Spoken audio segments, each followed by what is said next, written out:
Assalamualaikum warahmatullahi wabarakatuh. Salam guru penggerak. Tergerak, bergerak, menggerakkan. Perkenalkan, nama saya Fikriyadi, calon guru penggerak angkatan 11 dari SMPN 1 Atap 1 Subang Kuala, Kabupaten Pulau Pisau, Provinsi Kalimantan Tengah. Pada video kali ini, saya akan memaparkan aksi nyata tentang diseminasi budaya positif di sekolah saya di SMPN 1 Atap 1 Sebangau Kuala. Maka dari itu, selamat menyaksikan.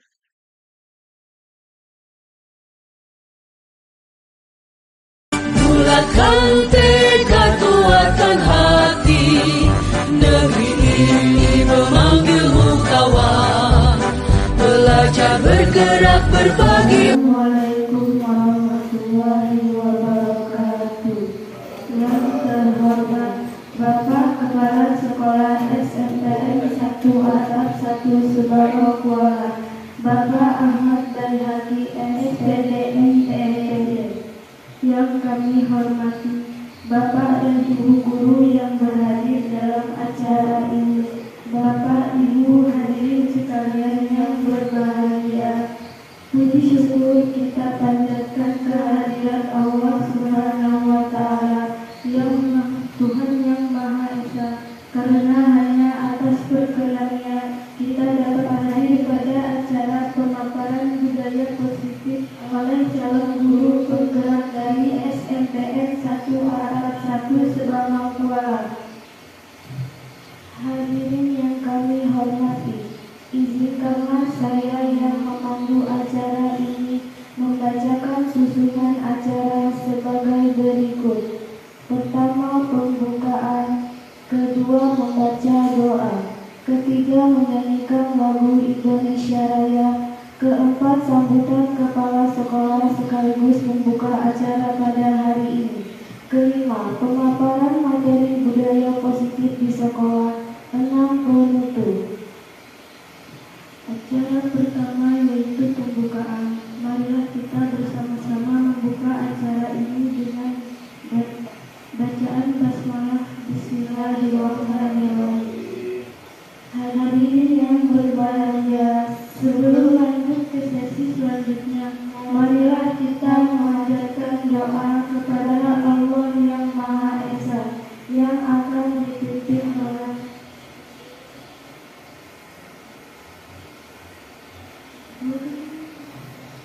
Assalamualaikum warahmatullahi wabarakatuh. Marilah sejenak kita bersama-sama menundukkan kepala, bermunajat kepada Tuhan agar kegiatan kita hari ini diberkahi dan bisa berjalan dengan lancar. Bagi yang beragama Islam, marilah kita bersama-sama membaca umum kitab Al-Fatihah. Bismillahirrahmanirrahim. Allahumma sholli ala Muhammad wa ala ali Muhammad. Ya Allah, ya Rahmat, pada hari ini di tempat ini kami hendak menyelenggarakan acara destinasi dengan memohon ridho dan izin-Mu. Berkahilah semua langkah dan perbuatan kami, dan jadikanlah itu semua nilai ibadah dan nilai ilmu yang bermanfaat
kasih. Hadirin kami persilahkan duduk kembali. Acara yang ketiga yaitu sambutan dari Kepala Sekolah SNTN 1 Atap 1 Subang Kuala sekaligus membuka acara pada hari ini.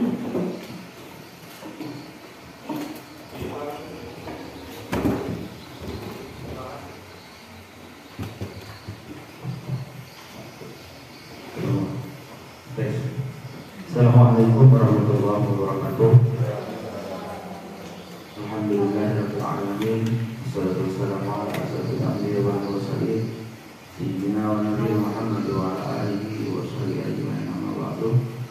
Yang kita hormati Kepala SDN Paduran 1 Subang Kuala, yang saya hormati seluruh dewan guru.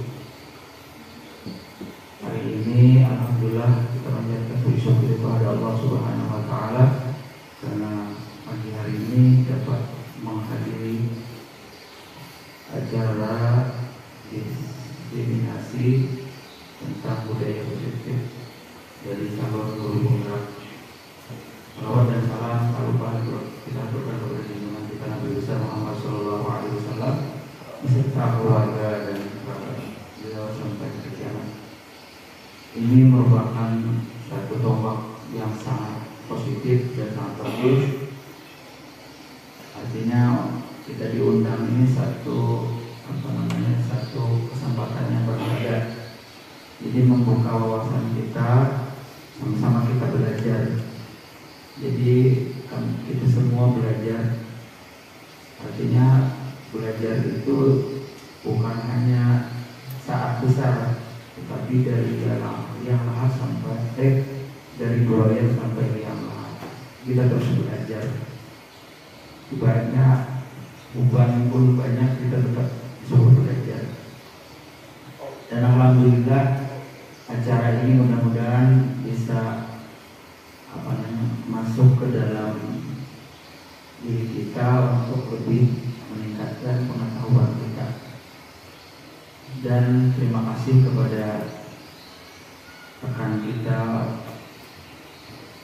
Fikriyadi SPD yang telah mengundang untuk menyebarkan ilmu. Mudah-mudahan kami kena kaum usul. Mungkin itu saja sambutan dari saya sekaligus membuka. Terima kasih juga khususnya kepada Kepala SDN 1 beserta gurunya yang mau menghadiri undangan ini. Saya selaku kepala sekolah menghimbau kepada guru-guru lain juga agar bisa meningkatkan kualitas bidang pendidikan khususnya untuk bidang pengajaran. Demikian, sebelumnya saya akan membuka dulu. Bismillahirrahmanirrahim. Acara diseminasi tentang budaya positif calon penggerak atas nama Fikriyadi SPD resmi saya buka.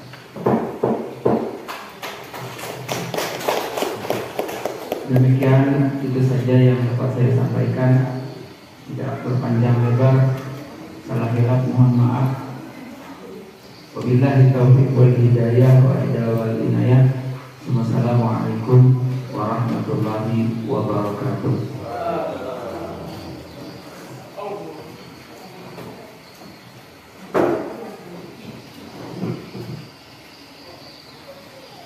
Terima kasih. Kami sampaikan kepada Kepala Sekolah yang sudah menyampaikan sambutannya sekaligus membuka acara pada hari ini.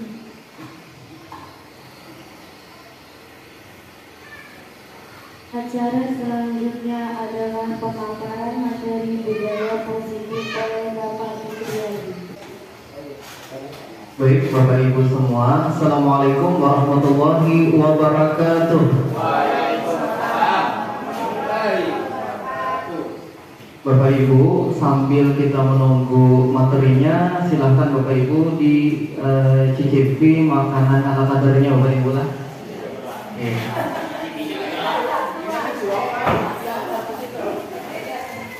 Baik, sebelumnya perkenalkan, di sini saya Fikriyadi sebagai calon guru penggerak dari SMPN 1 Akap 1 Sebang Kuala.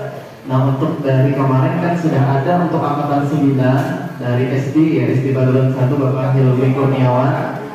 Dan untuk yang dari SMP ini saya sendiri ya. Nah, Bapak Ibu, di dalam guru penggerak itu ada namanya salam guru penggerak. Nah, jadi salam guru penggerak itu adalah tergerak, bergerak, menggerakkan. Bisa Bapak Ibu? Kita coba Bapak Ibu lah. Guru penggerak, bergerak, bergerak, menggerakkan. Lanjut Pak Ilmi. Lanjut. Nah, di sini saya akan memaparkan aksi nyata tentang diseminasi budaya positif. Nah, sebelumnya saya mengucapkan terima kasih yang sebesar-besarnya kepada Bapak Ibu semua yang sudah berkenan hadir di acara pemaparan aksi nyata saya ini, dan Kepala Sekolah dari SMPN 1 Akap 1 Sebang Kuala yang sudah membuka acara kegiatan hari ini.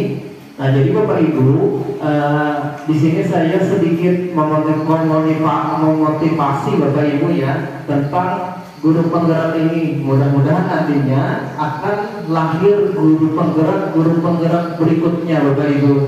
Karena dalam kegiatan guru penggerak ini saya rasa untuk manfaatnya untuk kita, terkhusus saya ya, dan juga untuk sekolah itu sangat luar biasa Bapak Ibu.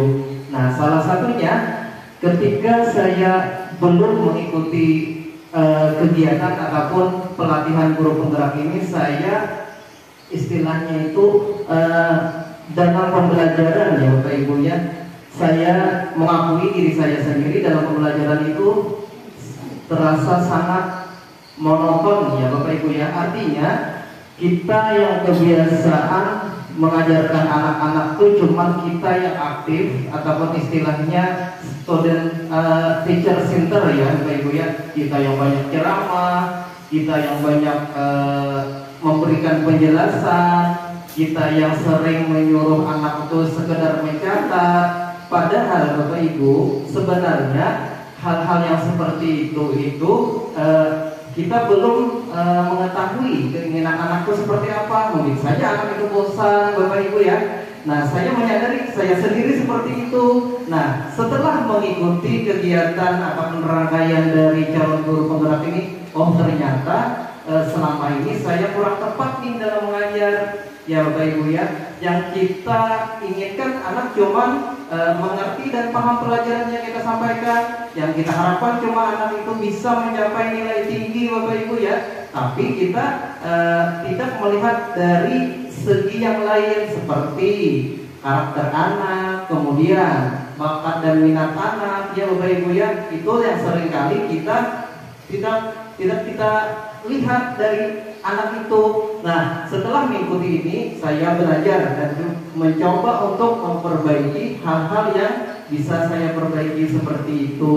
Nah, kemudian selanjutnya next.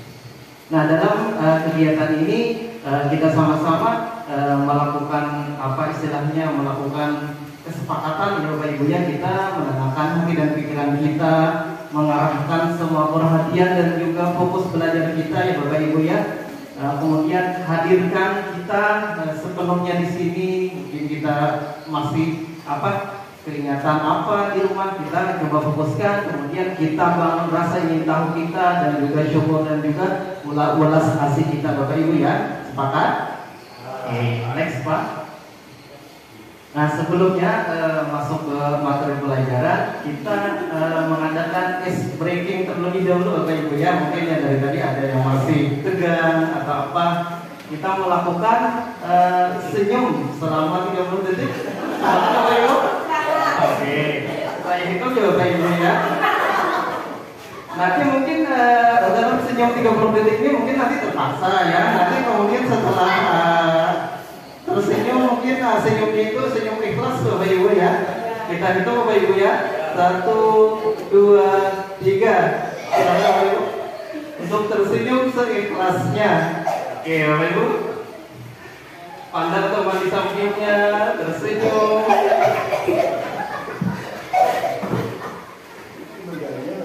Oke, jadi Bapak Ibu sudah tersenyum ikhlas ya, tidak ada pasangan ya Bapak Ibu ya. Nah, hal-hal seperti ini Bapak Ibu ketika kita dalam pembelajaran bagus sekali kita terapkan, apalagi di jam-jam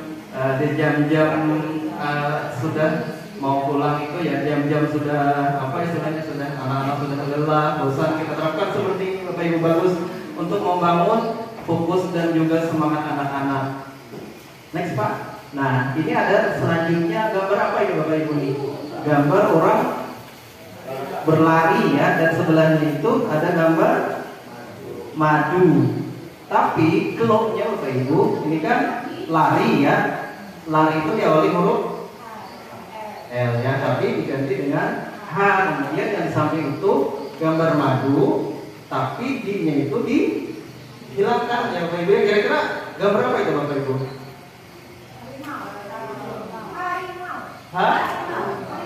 Harimau, betul sekali. Karena kayaknya ganti harimau. Tepuk tangan Bapak Ibu. Nah, gambar selanjutnya ini, kira-kira ini gambar apa Bapak? Gambar tang. Di sebelahnya itu adalah gambar kris, tapi ada clue-nya nih Bapak Ibu. Kira-kira siapa yang bisa jawab? Ibu Merlina. Jangkrik. Oke. Angnya kita diganti dengan huruf J ya. Krisnya, S-nya kita ganti dengan huruf K. Jadi jangkrik ya. Betul Bapak Ibu ya. Oke. Nah Bapak Ibu kita ke materinya, budaya positif. Kira-kira apa itu budaya positif? Nah, secara teorinya Bapak Ibu, budaya positif itu adalah perwujudan dari nilai-nilai atau keyakinan universal, maksudnya menyeluruh ya, tidak ada bantahan. Kemudian yang diterapkan di sekolah. Kemudian budaya positif di sekolah tidak dapat diciptakan secara instan ya. Tapi dalam penerapan budaya positif di sekolah diperlukan adanya tuntunan dan tauladan dari seorang guru. Jadi guru yang memberikan tauladan yang utama ya Bapak Ibu. Yang misalnya kita menerapkan budaya positif tentang datang tepat waktu. Apakah siswa itu semena-mena datang tepat waktu Bapak Ibu? Belum tentu. Jadi guru yang harus memberikan tauladan datang terlebih dahulu itu Bapak Ibu yang misalnya ya seperti itu. Kemudian apalagi hal-hal contohnya nih, misalnya anak-anak kita minta berpakaian yang rapi, tapi gurunya tidak mencontohkan pakaian yang rapi, berarti belum tentu ya anak-anak itu bisa menerapkan itu. Jadi kita harus memberikan contoh dan tauladan kepada anak didik kita ya Bapak Ibu ya. Lanjut Pak. Nah, adapun konsep ataupun inti dari pemaparan kita ini ada 6 poin utama. Yang pertama adalah disiplin positif. Yang kedua, motivasi perilaku manusia. Kemudian posisi kontrol seorang guru. Kemudian kebutuhan dasar manusia itu apa, dan membuat keyakinan kelas. Dan yang terakhir adalah segitiga restitusi. Ini adalah materi yang akan kita bahas satu persatu ke depannya Bapak Ibu ya. Oke, lanjut Pak. Nah, yang pertama disiplin positif. Nah, sebelum kita membahas disiplin positif, kira-kira menurut Bapak Ibu, kira-kira apa sih yang dimaksud dengan disiplin positif itu? Ada yang bisa memberi penjelasan kira-kira? Hilmi, siapa? Ya, terima kasih. Disiplin positif artinya menurut saya yaitu tentang cara seorang murid, seorang guru menerapkan karakter aturan yang sifatnya positif. Ya, sekali ya, intinya seorang guru ataupun seorang murid bisa menerapkan kebaikan-kebaikan yang memberikan positif ya. Di sini Bapak Ibu jangan takut untuk memberikan penjelasan ya, tidak ada yang salah Bapak Ibu ya, semua itu tidak ada yang salah. Jadi jangan takut untuk menyampaikan gagasan ataupun argumennya Bapak Ibu ya. Oke, lanjut Pak. Nah, secara teorinya disiplin positif itu adalah cara penerapan disiplin yang mengajarkan anak untuk bertanggung jawab dan menumbuhkan kesadaran diri berdasarkan nilai-nilai kebajikan. Ini ya Bapak Ibu ya, ada nilai-nilai kebajikan. Kemudian disiplin positif itu lebih ke arah disiplin diri yang dapat mengontrol diri dalam melakukan segala tindakan. Ya.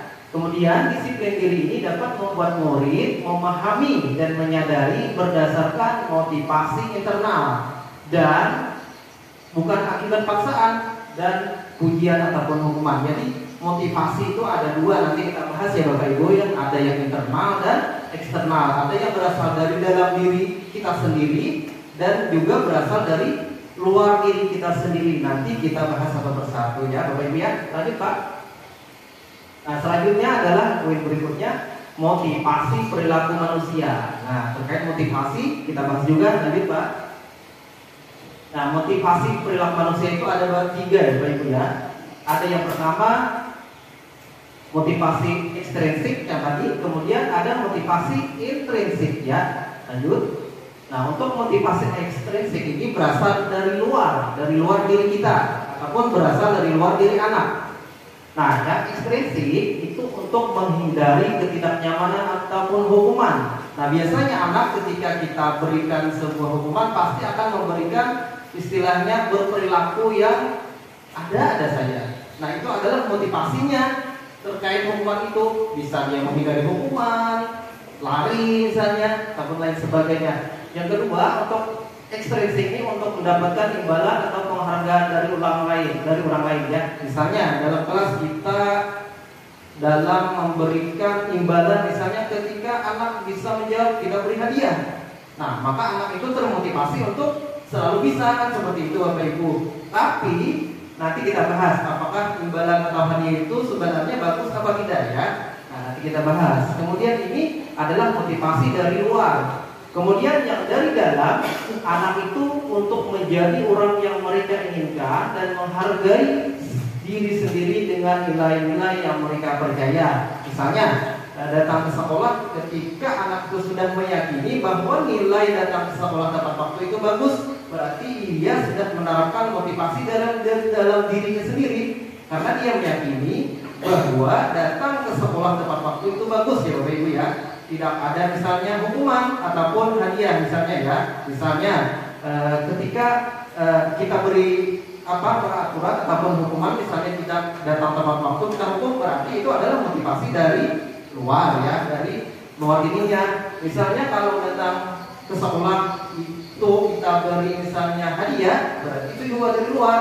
Tapi kalau intrinsik ini adalah motivasi dari dirinya sendiri, artinya dia meyakini bahwa datang tepat waktu itu adalah hal yang baik. Nah, berarti itu adalah dari dalam dirinya sendiri. Ini sebenarnya yang harus kita terapkan kepada anak ya, motivasi intrinsik ini. Lanjut Pak.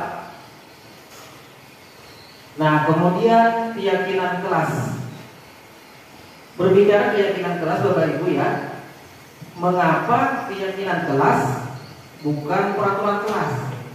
Ya, itu adalah dua kata yang hampir sama tetapi berbeda maksudnya ya Bapak Ibu ya. Kenapa ya kita buat keyakinan kelas bukan peraturan kelas seperti itu? Mungkin ada Bapak Ibu yang bisa menjelaskan mungkin? Ya Pak Ayu. Gak ada ya? Oke. Jadi Bapak Ibu, keyakinan dan peraturan kelas itu misalnya kita contohkan nih. Kalau peraturan kelas, biasanya peraturan itu berasal dari sekolah ya, dari sekolah ataupun dari guru, kemudian kita hadirkan kepada anak, dan anak mau tidak mau harus mentaati dan mengikuti peraturan itu ya Bapak Ibu ya. Nah, kalau keyakinan kelas ini dibuat dibuat bersama anak. Misalnya kita bersama anak harus membuat keyakinan kelas kalau kebersihan itu adalah bagus. Kita yakini bersama. Jadi anak bersama guru membuat sebuah keyakinan bahwa yang namanya kebersihan itu bagus. Artinya tidak ada paksaan di situ. Artinya anak bisa meyakini kalau yang namanya bersih itu bagus, ya Bapak Ibu ya. Kalau peraturan mau tidak mau, suka tidak suka, anak itu harus mentaati peraturan kita, ya. Artinya satu arah aja nih kalau peraturan. Kalau keyakinan itu adalah dua arah. Artinya antara guru dan siswa sama-sama membuat keyakinan ataupun kesepakatan. Nah, seperti itu Bapak Ibu ya. Perbedaan antara keyakinan dan juga peraturan sekolah ataupun kelas. Next Pak. Secara teorinya Bapak Ibu ya, keyakinan kelas, guru berperan dalam mewujudkan terbentuknya keyakinan sekolah dan kelas itu dengan adanya kita Ibu kesepakatan antara guru dan juga murid. Kemudian keyakinan sekolah ataupun kelas itu berupa pernyataan universal yang mudah diingat, dipahami dan harus diterapkan dalam lingkungan sekolah. Jadi poin utamanya adalah kesepakatan ya Bapak Ibu ya antara guru dan murid, dan juga kata-katanya itu biasanya mudah diingat dan mudah dipahami dan harus diterapkan dalam lingkungan sekolah. Next Pak. Nah, ini adalah contoh dari keyakinan kelas ya Bapak Ibu ya. Misalnya bekerja sama menjaga kebersihan kelas.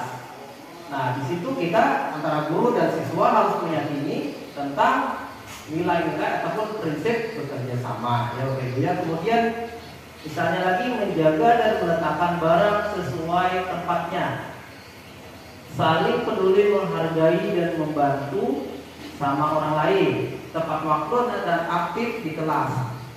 Kemudian mengerjakan tugas tepat waktu. Ini adalah contoh dari keyakinan kelas Bapak Ibu yang harus diyakini oleh siswa dan disepakati oleh siswa. Jadi siswa itu tidak ada paksaan di situ. Nah, apabila siswa itu melanggar, berarti melanggar keyakinannya sendiri Bapak Ibu ya. Nah, kemudian di sini ada juga prinsipnya bahwa keyakinan kelas itu adalah misalnya setiap anggota kelompok perlu belajar, senang, melakukan tugas, saling menghargai, merasa aman, nyaman, dan juga selalu bersikap positif, ya, percaya dan menghormati dan lain sebagainya. Dan intinya Bapak Ibu, biasanya keyakinan kelas itu kata-katanya itu positif ya. Kalau misalnya dilarang membuang sampah, itu adalah kata-kata negatif atau larangan ya Bapak Ibu ya. Kita ubah kata-kata tersebut ke dalam bentuk positif, misalnya jagalah kebersihan. Nah, seperti itu. Jadi anak itu menyadari bahwa dan meyakini bahwa betapa pentingnya nilai-nilai dalam menjaga kebersihan. Next Pak. Nah, kemudian kebutuhan dasar manusia. Nah, sebelum lanjut Bapak Ibu, kira-kira kebutuhan dasar manusia yang sangat-sangat misalnya umum yang kita perlukan kira-kira apa ya Bapak Ibu ya? Pak Jali, kira-kira apa? Umum. Kebutuhan dasar Bapak menjadi apa misalnya? Makan, minum, istirahat. Banyak ya Pak ya? Tentang kebutuhan dasar manusia itu. Next Pak. Nah, jadi kebutuhan dasar manusia itu ada segala sesuatu yang kita lakukan untuk mendapatkan apa yang kita inginkan. Seluruh tindakan yang kita lakukan memiliki tujuan tertentu, dan semua usaha terbaik yang kita lakukan adalah dalam rangka agar kebutuhan dasar kita terpenuhi dengan baik. Nah, itu Bapak Ibu ya, secara teorinya tentang kebutuhan dasar manusia. Lanjut Pak. Nah, kebutuhan dasar manusia itu seyogianya Bapak Ibu ada 5 ya. Yang pertama, bertahan hidup. Pasti ya, kita memiliki kebutuhan dasar itu untuk bertahan hidup ya. Kemudian rasa kasih sayang, lumrah ya, sudah seperti itu ya, adanya kita untuk dikasih dan sayang. Kemudian penguasaan, kebebasan, dan juga kesenangan. Misalnya bertahan hidup itu seperti makanan, pakaian, tempat tinggal, keamanan, dan kesehatan. Itu adalah bagian dari kebutuhan kita ya. Pasti kita itu memerlukan itu ya Bapak Ibu ya, untuk bertahan hidup. Kemudian kasih sayang, rasa diterima, diperdulikan, berbagi, kerjasama, dan menjadi bagian dalam kelompok itu adalah bagian juga yang kebutuhan dasar manusia ya. Kemudian ada penguasaan, misalnya harga diri, kemudian keinginan untuk dianggap, memimpin, berprestasi, diakui, didengar ya Bapak Ibu ya. Kemudian ada juga kebutuhan dasarnya kebebasan, mandiri, memiliki pilihan, mencoba hal baru, dan mampu mengendalikan arah dirinya. Kemudian yang kesenangan seperti bermain, humor ya, antusiasme, dan tertawa. Itu adalah kebutuhan dasar kita ya. Sudah dari soalnya kita memiliki kebutuhan seperti itu ya Bapak Ibu ya. Begitu juga dengan anak Bapak Ibu, dengan murid kita pasti memiliki kebutuhan ya seperti itu ya. Misalnya anak ketika anak apa ya, lari-lari ya, pasti ketika anak itu lari-lari pasti ada alasannya ya Bapak Ibu ya. Ya seperti itu. Pak lanjut Pak. Nah misalnya ini ada studi kasus Bapak Ibu ya. Ibu Zulaikha, seorang guru wali kelas 9H, sedang bingung menghadapi ulah salah satu murid di kelasnya yang bernama Tommy. Nama Tommy ya. Beberapa anak telah mengeluhkan sikap Tommy yang seringkali meminta bekal makan siang mereka dengan paksa. Jika Anda menghadapi situasi seperti Ibu Zulaikha, apa yang Anda akan lakukan? Menurut Anda kira-kira apa alasan Tommy melakukan hal itu? Kira-kira apa nih Bapak Ibu nih? Kenapa jadi Tommy itu kira-kira mengambil bekal temannya? Pasti ada alasannya kan Bapak Ibu ya. Kemudian seperti apa nih kita menghadapi situasi seperti itu? Ya Bapak Ibu ya. Pak. Nah ini alasan Tommy yang pertama, karena dia lapar. Berarti karena lapar itu adalah kebutuhan dasarnya yang tadi apa itu? Bertahan hidup pasti ya. Untuk bertahan hidup itu kalau lapar pasti makan seperti itu ya. Misalnya alasan Tommy itu karena lapar dan orang tuanya tidak membawakan bekal makan siang, maka kebutuhan dasar yang harus dipenuhi oleh Tommy adalah kebutuhan untuk bertahan hidup. Jelas ya Bapak Ibu ya. Lanjut Pak. Kemudian misalnya nih alasan Tommy yang kedua, karena dia merasa senang temannya, jadi memperhatikan dia. Nah, ketika temannya melaporkan tindakan itu kepada gurunya dan gurunya memberitahu orang tuanya, sehingga orang tuanya jadi memperhatikan dia, maka kebutuhan dasar yang sedang dipenuhi Tommy adalah kebutuhan akan kasih sayang dan rasa diterima. Misalnya nih, mamanya atau ibunya kurang perhatian. Nah, ketika dilaporkan nih oleh temannya ke mamanya, jadi mamanya timbul perhatian sama Tommy ya. Berarti itu adalah kebutuhan yang diperlukan Tommy adalah kebutuhan akan kasih sayang. Lanjut Pak. Nah ini alasan Tommy yang ketiga, misalnya karena temannya jadi takut dengan dia dan menuruti keinginannya, maka sebetulnya Tommy sedang berusaha memenuhi kebutuhan dasarnya akan kekuasaan ya, mengambil makanan milik temannya ya seperti itu. Ini adalah kebutuhan dasar akan kekuasaan. Lanjut Pak. Ini alasan Tommy yang keempat Bapak Ibu, karena dia merasa bosan dengan bekal makanan yang dibawakan ibunya dari rumah. Karena ibunya selalu membawakan bekal yang sama itu aja. Ya dua kali aja. Merasa bosan nih Tommy, jadi ingin mencoba makanan temannya, mungkin bervariasi ya. Maka temannya yang beraneka ragam, maka Tommy sedang memenuhi kebutuhannya, berusaha akan kebebasan. Jadi kita harus bisa membaca ataupun memahami situasi anak ya Bapak Ibu ya. Ketika anak itu berolah ataupun berbuat sesuatu, pasti ada alasan ataupun kebutuhan dasarnya yang harus dia penuhi ya Bapak Ibu ya. Lanjut Pak. Ini ya alasan yang kelima. Karena dia melakukannya karena iseng saja dan dia menikmati ekspresi wajah temannya yang kesal. Misalnya diambil nih, temannya kan kesal. Kemudian karena diambil makanannya dan menurut dia ekspresi teman-temannya itu adalah lucu. Aneh juga ya kalau ada seperti ini ya.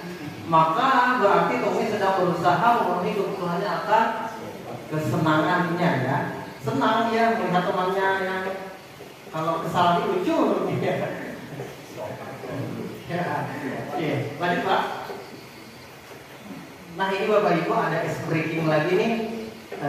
Kira-kira buatlah angka 70 hanya dengan 5 tarikan garis tanpa putus. Itu ada kertas ya Bapak Ibu ya, bisa dicoba. Ada pulpennya Bapak Ibu.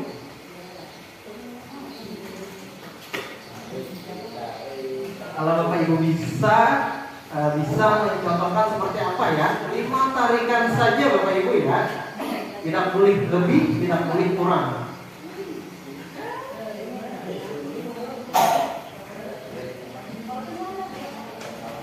Lima tarikan itu membentuk angka 70.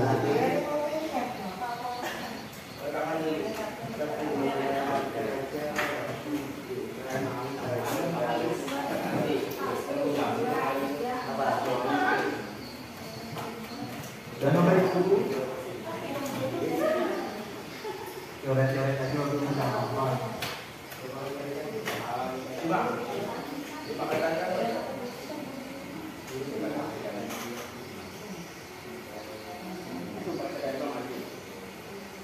Lima tarikan garis ya Bapak Ibu ya, tidak boleh kurang, tidak boleh lebih, membentuk angka 70.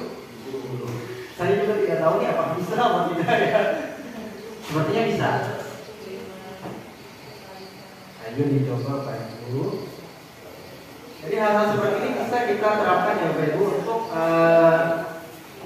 menyemangatkan kembali ya yang seperti Anda sudah mampu plus ya dalam kegiatan.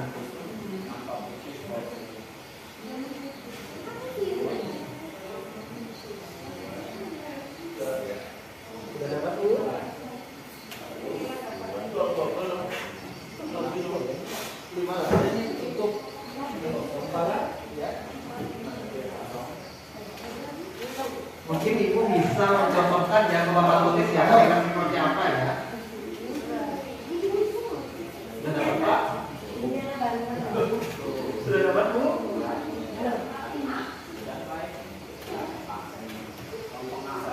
Sudah dapat Bu? Sudah dapat. Mungkin ada perwakilan dari Bapak atau Ibunya yang bisa menuliskan ke papan tulis. Ibu Rukanya atau Ibu Herlina. Bapak Jali ya, silakan Pak. Karena ini Pak Novel. 5 tarikan garis ya, tidak boleh putus, tidak boleh kurang, tidak boleh lebih. Yang lain sudah dapat? Ya. Tuh. 2, 3, 4. Oke, 70 ya Bapak Ibu ya. Oke, terima kasih Bapak Ibu, benar ya. Ini adalah angka 70 ya. Bisa Bapak Ibu? Maksudnya apa bulatannya itu satu tarikan itu Pak? Pokoknya seret 5 tarikan kan? 1, 2, 3, 4, 5. Bisa Bapak Ibu ya. Oke. Lanjut Pak. Nah ini ada lagi nih. Hubungkanlah menggunakan garis sesuai warna dan garis itu tidak boleh berpotongan. Kuning ke kuning dihubungkan. Misalnya. Tapi garis itu tidak boleh berpotongan. Coba Bapak Ibu. Coret aja Bapak Ibu yang di sini. Ya.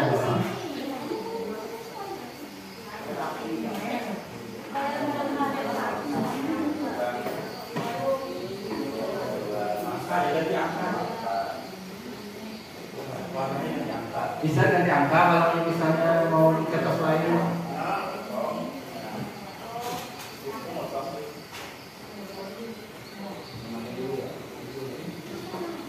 Bu.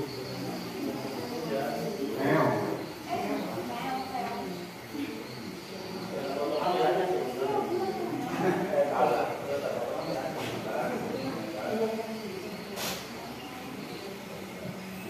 Warna hijau berarti harus berhubungan dengan merah.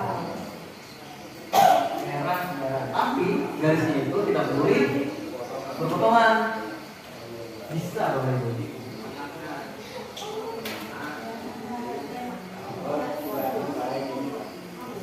Terserah mau bersebelahan, mau naik ke atas, mau naik ke bawah garisnya. Yang penting garis itu terhubung warna dengan warnanya dan tidak boleh berpotongan antara satu dan lain. Ayo, Bu Aida sudah dapat Bu?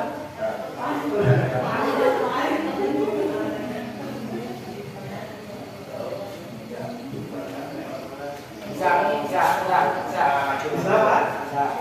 Nah, Bapak yakin bisa? Ayo Pak, coba Pak.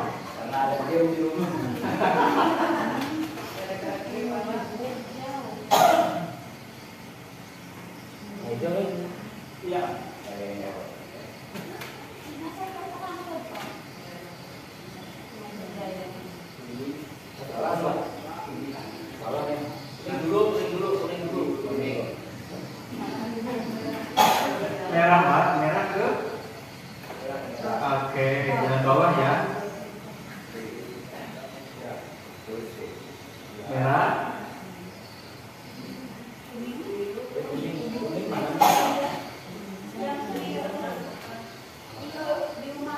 Kayaknya kuningnya ketinggalan Pak.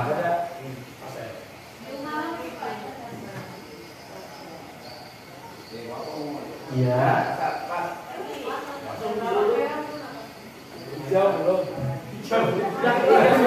Oh iya benar. Ya. Oke, tepuk tangan. Pas ya. Merah ke merah. Kuningnya? Oh ya, dalam bawah. Hijau ke atas. Oke, pas ya Bapak Ibu ya. Bapak Ibu yang lain sudah dapat? Perwakilan ya, selamat. Oke, lanjut Pak. Nah, selanjutnya Bapak Ibu kita masuk ke bagian posisi kontrol seorang guru. Nah, jadi seorang guru itu pasti ada posisi kontrolnya ketika mengajar di kelas ya Bapak Ibu ya. Yang pertama adalah seorang penghukum, ya Pak. Kemudian membuat merasa bersalah, teman, pemantau, dan juga manajer. Nah, kira-kira diri kita ini sebagai yang mana dari kelima itu Bapak Ibu ya? Sebagai penghukumkah ataupun dan yang lainnya? Ini contoh Bapak Ibu ya, ada kasus misalnya siswa terlambat mengikuti upacara bendera. Kemudian dia itu disuruh hormat pada bendera selama 1 jam. Kira-kira posisi kontrolnya yang mana Bapak Ibu ini? Penghukumkah? Membuat merasa bersalahkah? Temankah? Pemantaukah? Ataupun seorang manajer? Kita minta hormat pada bendera selama 1 jam misalnya ya. Jelas ini adalah posisi kontrolnya seorang guru yang penghukum ya Bapak Ibu ya. Oke. Lanjut Pak. Nah, misalnya berapa kali ibu ya atau bapak harus memberitahu kamu selalu saja menyewakan bapak ibu. Nah, kira-kira ini posisi kontrol seorang guru itu seperti apa Bapak Ibu?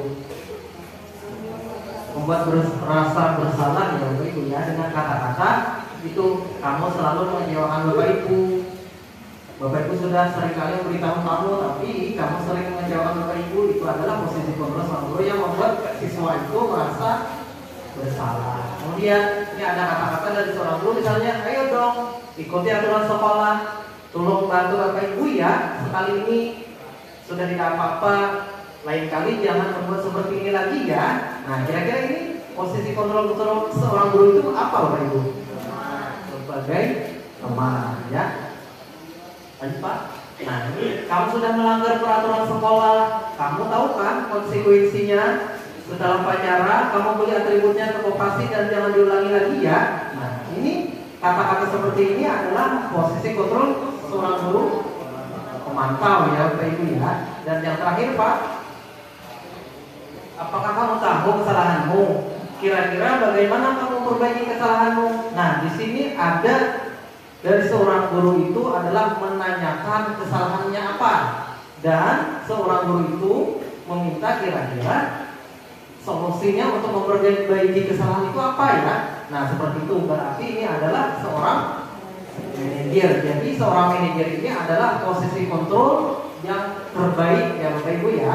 Artinya dia tidak sebagai penghukum. Kalau penghukum itu pasti anak itu akan jengkel ya Bapak Ibu ya. Bisa-bisa dia malah membangkang ya, malah tambah parah ya. Dan seorang teman biasanya ya kita perlu juga memposisikan diri itu sesuai dengan kondisinya ya Bapak Ibu ya. Tapi yang terbaik itu adalah sebagai seorang manajer. Nah ini adalah 5 posisi kontrol. Yang pertama adalah identitas gagal, kemudian identitas berhasil ya. Misalnya guru itu berbuat, kalau sebagai penghukum pasti dia itu akan menghardik ya, menunjuk, menyakiti, menyindir ya. Nah itu biasanya sebagai seorang penghukum. Kalau guru berkata misalnya kalau kamu tidak melakukannya, awas ya, rasakan ini. Misalnya itu adalah sebagai seorang penghukum juga ya. Misalnya lagi hasilnya pasti dia akan berapa ya, menyalahkan orang lain, berbohong ya. Nah, itu pasti akan berbohong ya. Kemudian itu ada murid berkata, biarkan saja, nanti juga marah-marah lagi ya. Nah, itu adalah ciri khasnya ya bila kita itu memunculkan sebagai seorang hukum ya Bapak Ibu ya. Kemudian dampaknya pada murid pasti akan mulai kesalahan ya Bapak Ibu ya, karena kita seringkali hukum ya, itu pasti lama-lama dia akan kemudian misalnya nih posisi kontrolnya membuat rasa bersalah. Ya, biasanya kita yang berceramah ya, dan juga mengatakan seharusnya kamu tuh ini. Kemudian ibu kecewa sekali dengan kamu. Nah seperti itu ya. Kamu seharusnya sudah tahu ibu ya adalah sekali misalnya mengatakan itu ya, stres ibu nih. Nah itu adalah membuat rasa bersalah. Maka hasilnya murid berkata biasanya maafkan saja bu, kan seperti itu ya. Dan merasa rendah diri ini sudah mulai ke arah yang lebih baik ya untuk anak ya. Kemudian itu sebagai teman ya Bapak Ibu ya. Kalau ini dikatakan identitasnya gagal ya Bapak Ibu ya, karena penghukum dan juga membuat rasa bersalah. Karena ada identitas yang berhasil atau bersaksi itu adalah sebagai teman dan pemantau. Misalnya sebagai teman membuatkan alasan-alasan ya muridnya, ayolah lakukan dulu ibu ya, masa kamu tidak mau ya, ini tidak pernah tidak ibu pernah bantu ya. Nah hasilnya seperti apa Bapak Ibu? Lemah yang itu tidak mandiri, ketergantungan. Nah itu. Kemudian sebagai pemantau misalnya apa peraturannya ya, maka hasilnya sudah bisa dilihat di sini. Biasanya ya kita kasih hadiah ya pada anak ya, berapa ya, berikan imbalan ya seperti bintang ya. Dan sebagai manajer ini yang perlu kita harapkan ya Bapak Ibu ya, seorang guru itu posisi kontrolnya adalah seorang manajer ya. Nah dia mengajukan pertanyaan-pertanyaan terhadap anak itu ketika anak melakukan kesalahan. Kemudian dia menanyakan apa yang kita yakini sebelumnya. Nah ini ada kaitannya dengan keyakinan kelas tadi Bapak Ibu. Misalnya tadi anak terlambat, berarti kan kita tanya, berarti kamu melanggar keyakinan kelas tadi ya. Keyakinan kelas itu tentang kedisiplinan ya. Nah maka ini adalah yang kita harapkan ya. Nah ini yang terakhir Bapak Ibu tentang segitiga restitusi.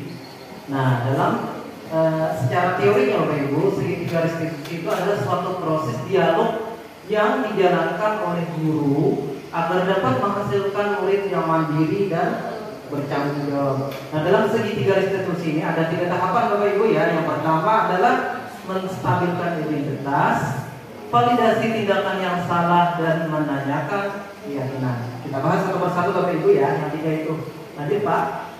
Nah, yang pertama adalah menstabilkan identitas. Misalnya berdasarkan prinsip membuat kesalahan adalah bagian dari proses pembelajaran. Misalnya ada seorang anak ya Bapak Ibu ya yang melakukan hal ataupun tindakan yang di luar kebiasaan ataupun di luar kedisiplinan tadi, maka kita panggil anak tersebut ya dengan berbicara misalnya ke kantor ya.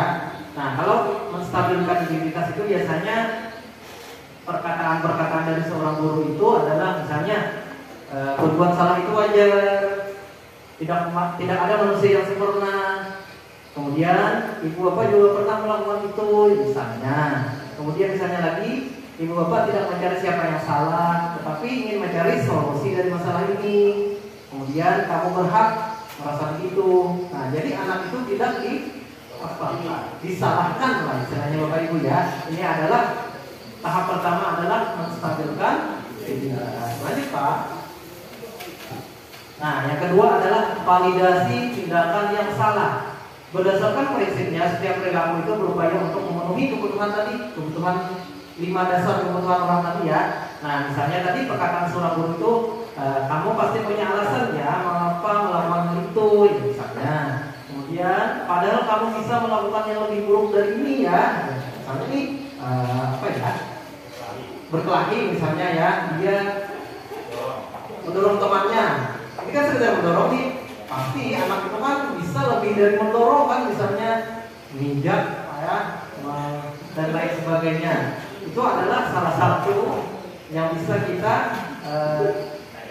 bagian dari validasi tindakan yang salah. Kemudian misalnya kamu patut bangga ya karena telah melindungi sesuatu yang penting buat kamu. Kamu melakukannya karena mempertahankan sesuatu yang penting bagimu, misalnya seperti itu. Tadi Pak. Nah, ini bagian dari menanyakan keyakinan Bapak Ibu ya. Berdasarkan prinsip teori kontrol bahwa pada dasarnya kita termotivasi secara intrinsik ya, berasal dari dalam diri kita tadi. Misalnya ya, ini adalah pernyataan dari seorang guru. Apa sih keyakinan kelas kita ya? Apa nilai-nilai yang telah kita sepakati bersama? Misalnya tadi anak datang terlambat, kita bisa tanyakan, kita kan sudah membuat keyakinan nih. Nah, terus kamu datang terlambat, kira-kira keyakinan kelas apa yang kamu langgar? Nah, seperti itu. Kemudian, seperti apa gambaran sebuah kelas yang ideal menurut kamu? Nah, kamu ingin menjadi orang yang seperti apa? Nah, ini adalah bagian dari rangkaian kita melakukan yang namanya segitiga restitusi. Jadi kita tidak semena ya membuat anak itu bersalah ya Bapak Ibu ya. Nah, seperti itu. Lanjut Pak, ada lagi Pak? Nah, sudah habis kayaknya Bapak Ibu. Nah, sekarang selanjutnya mungkin dari Bapak Ibu ada yang perlu ditanyakan. Panggil dulu. Ya, terima kasih Pak Fitri atas kesempatannya.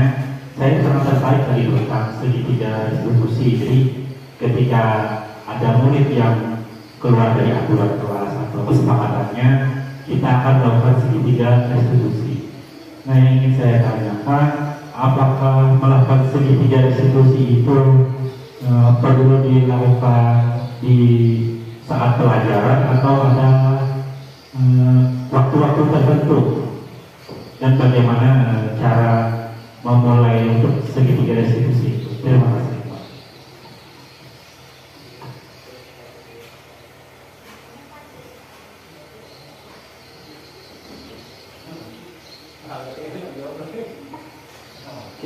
Baik, terima kasih Pak Hilmi yang sudah memberikan apresiasi dan juga pertanyaannya ya terkait dengan pelaksanaan segitiga restitusi. Nah, untuk pelaksanaan segitiga restitusi ini sebaiknya Bapak Ibu ya, kita jangan melakukannya saat dalam pembelajaran. Artinya saat teman-temannya yang lain melihat ya hasilnya. Kemudian misalnya kita ajak ke kantor ya Bapak Ibu ya. Kemudian kita secara personal kita lakukan langkah-langkah yang tadi, kita panggil kantor misalnya, kira-kira apa sih kamu melakukan itu ya. Jadi kita tuh tidak semena-mena menjudge anak itu salah, dan jangan dilakukan saat pembelajaran ya, jangan dilakukan saat yang lain yang melihat. Mungkin seperti itu Pak. Ada lagi Bapak Ibu yang lain yang perlu disampaikan? Ya Bu.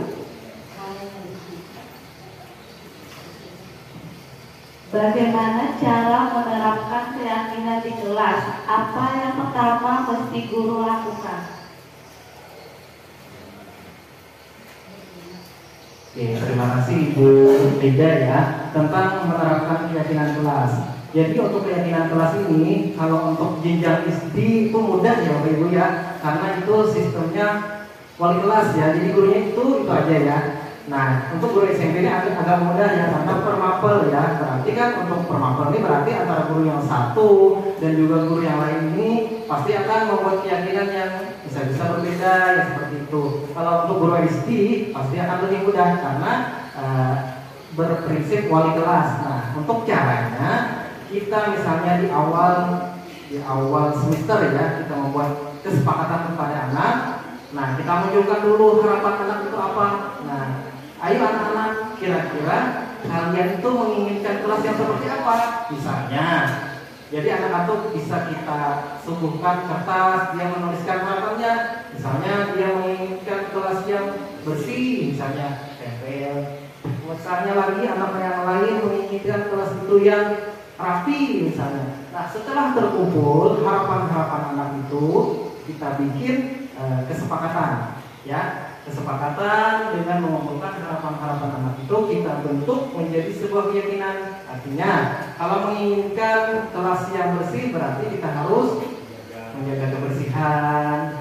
Kalau menginginkan kelas yang aman berarti ya menjaga ketertiban. Jadi biasanya seperti itu Bapak Ibu ya, untuk membuat keyakinan kelas. Artinya keyakinan kelas ini adalah kesepakatan antara guru dan juga siswa. Artinya anak itu bertanggung jawab terhadap keyakinan dan kesepakatannya. Artinya terjadi dua arah antara guru dan siswa. Kalau peraturan kelas atau peraturan sekolah itu biasanya adalah satu arah aja ya Bapak Ibu ya. Misalnya dari guru, yang mana guru memunculkan itu anak harus mematuhi dan mentaatinya. Seperti itu Bapak ya, Ibu ya.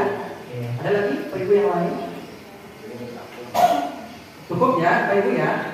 Nah, ini adalah rangkaian dari materi ataupun pemaparan yang bisa saya sampaikan. Bapak Ibu, di sini saya hanya menyampaikan, bukan berarti saya lebih tahu ya dari Bapak Ibu, bukan lebih pintar ya. Di sini saya hanya menyampaikan apa yang sudah saya pelajari dan mudah-mudahan bisa menularkan kepada Bapak Ibu ya terkait dengan pemahaman saya seperti itu. Mohon maaf atas segala kekurangan.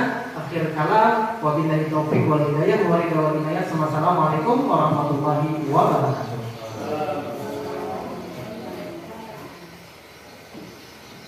Bapak Ibu yang kami hormati, akhirnya sampailah kita ke penghujung acara. Kami ucapkan terima kasih atas kehadiran dan partisipasi